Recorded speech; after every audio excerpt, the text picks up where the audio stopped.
جو آدمی اللہ تعالیٰ کو یاد کرتا ہے، اللہ تعالیٰ اس کی عقل میں روشنی اور نور پیدا کر دیتے ہیں۔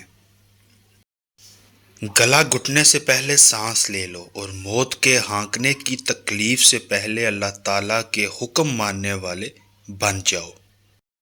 دنیا داروں کی صحبت سے پرہیز کر، کیونکہ اگر تنگ دست ہوگا تجھے حقیر سمجھیں گے، اور اگر زیادہ مالدار ہوگا تو تجھ سے حسد کریں گے۔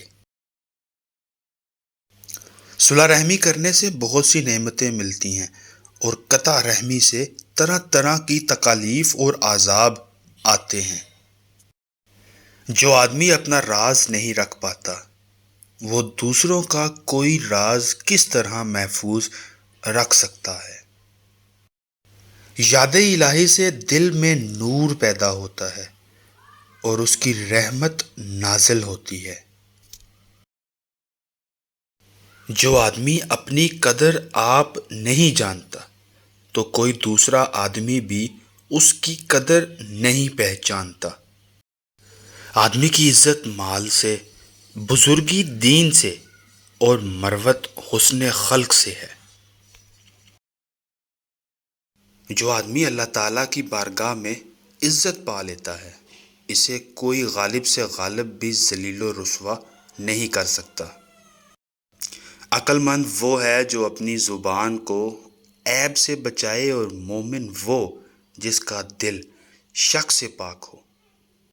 جو آدمی لوگوں کے حالات دیکھ کر عبرت پذیر نہیں ہوتا، اللہ تعالیٰ اس کے حالات سے اور لوگوں کو عبرت دلاتا ہے۔ جو آدمی غفلت میں رہتا ہے وہ جہالت میں پڑا رہتا ہے، اور جو جہالت میں پڑا رہتا ہے وہ بیکار رہتا ہے۔ اپنے عیبوں پر نظر رکھ اور اپنے بھائی کے عیب چھپا، تاکہ تو بے پردہ نہ ہو جائے۔ کام کرنے سے پہلے سوچ لیا کرو، تاکہ تمہارے کام میں کوئی آدمی عیب نہ نکالے۔ جو شخص صبر اختیار کرتا ہے وہ کامیابی پاتا ہے، جو جلد بازی کرتا ہے وہ ٹھوکر کھاتا ہے۔ قریبی رشتہ داروں کی عداوت بچھو کے ڈسنے سے زیادہ درد پہنچاتی ہے۔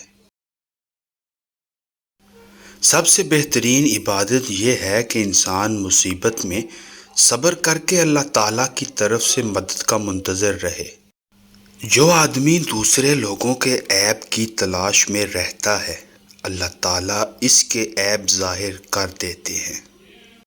زیادہ مذاق کرنے سے آدمی کی عزت چلی جاتی ہے اور لوگوں سے دشمنی پیدا ہو جاتی ہے۔